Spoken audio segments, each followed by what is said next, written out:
Hello everyone दोस्तों, आज जो है हम पर्सनल लोन के बारे में बात करने वाले हैं कि हमें उसके लिए कौन कौन से डॉक्यूमेंट की ज़रूरत है पर्सनल लोन लेने के लिए। तो देखिए दोस्तों, पर्सनल लोन की हमने डिटेल जो दी हुई है वो आप देख सकते हैं स्क्रीन पर।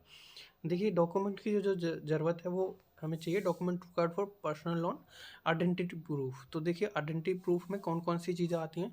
ड्राइविंग लाइसेंस भी आप आइडेंटिटी प्रूफ के रूप में दे सकते हो, अपनी पहचान के रूप में।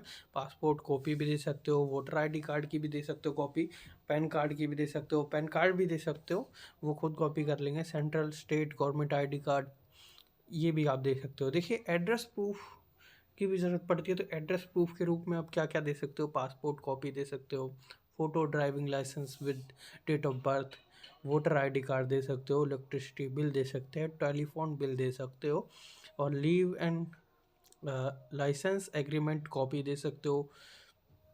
कंपनी कंपनी का जो लेटर होता है वो दे सकते हो, एको लेटर, कैट कैट ए एंड कैट बी का। और अदर बैंक स्टेटमेंट दे सकते हो, टेलीफोन दे सकते हो, मोबाइल प्रूफ दे सकते हो, है ना। ये जो है एड्रेस प्रूफ में दे सकते हो आप।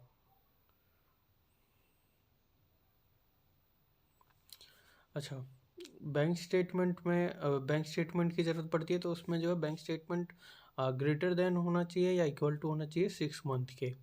ठीक है, बैंक स्टेटमेंट 3 to 5 मंथ के लिए मंथ की होनी चाहिए bank statement. Bank statement less than 3 month, 3 month less than हो जिस में आप अप्लाई कर रहे हो, तब से लेके मतलब कम से कम 3 मंथ की तो होनी चाहिए। ठीक है, बैंक स्टेटमेंट कम से कम 3 महीने की तो होनी चाहिए।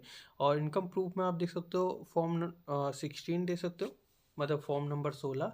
अपॉइंटमेंट लेटर दे सकते हो क्योंकि उसमें भी सैलरी मेंशन होती है।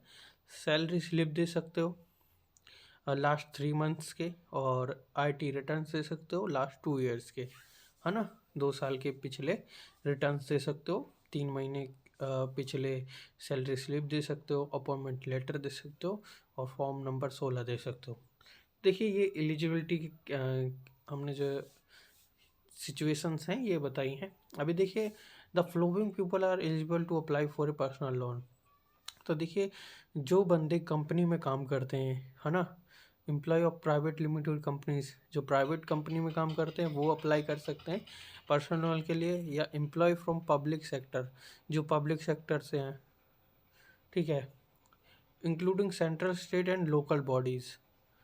तो आप स्टेट के हों, सेंट्रल के हों, आप जो है पर्सनल लोन के लिए अप्लाई कर सकते हैं। आप कहीं पे भी काम करते हो, आप किसी भी बैंक में अप्लाई कर सकते हो। ठीक है। अच्छा, individual between 21 and 60 years of age. अच्छा, आपकी एज जो है 21 से ज़्यादा होनी चाहिए और 60 से कम, मतलब उसके बीच में होनी चाहिए, 21 से 60 साल के बीच में।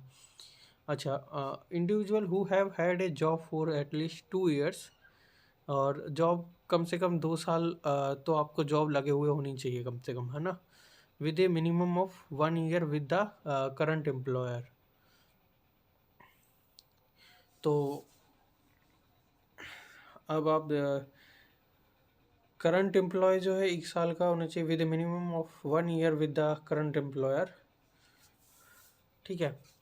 तो दोस्तों सीधे सिंपल बात यह है कि आपके पास कम से कम 2 साल का तो जो है जॉब का होना चाहिए, कि आप जो है 2 साल से तो कम से कम जॉब में हो, है ना, करंट वर्किंग में हो आप। मतलब ये सिंपल है कि आपके पास कम से कम बैंक स्टेटमेंट निकले या सैलरी स्लिप निकले, तो कम से कम महीने मतलब 5 महीने की तो हो, 6 महीने की तो हो। Those who earn A minimum of rupees 15,000 net income per month, मतलब जो बंदा 15,000 नेट इनकम कमाता है वो जो है पर्सनल लोन के लिए अप्लाई कर सकता है। और देखिए जो मुंबई के हैं, दिल्ली के हैं, बेंगलुरु के हैं, चेन्नई के, हैदराबाद या पुणे, कोलकाता या अहमदाबाद के या कोचिन के हैं, उनकी मिनिमम 20,000 होनी चाहिए सैलरी पर मंथ। तो वो लोग जो है अप्लाई कर सकते हैं पर्सनल लोन के लिए। दूसरा, इसमें एक्चुअली एक आपका ना वो लगता है वॉलंटरी फिजिकल आधार एज आइडेंटिटी प्रूफ लगता है। तो उसमें आपका फिंगरप्रिंट वगैरह और आपका आधार नंबर, आपका नाम, मोबाइल नंबर, ईमेल आईडी वगैरह इस फॉर्म के साथ जो है अटैच करके रखी जाती है, जो बैंक में जमा होती है। तो दोस्तों ऐसी ही वीडियो के लिए हमारे चैनल को सब्सक्राइब कीजिए, शेयर कीजिए, लाइक कीजिए। Thank you.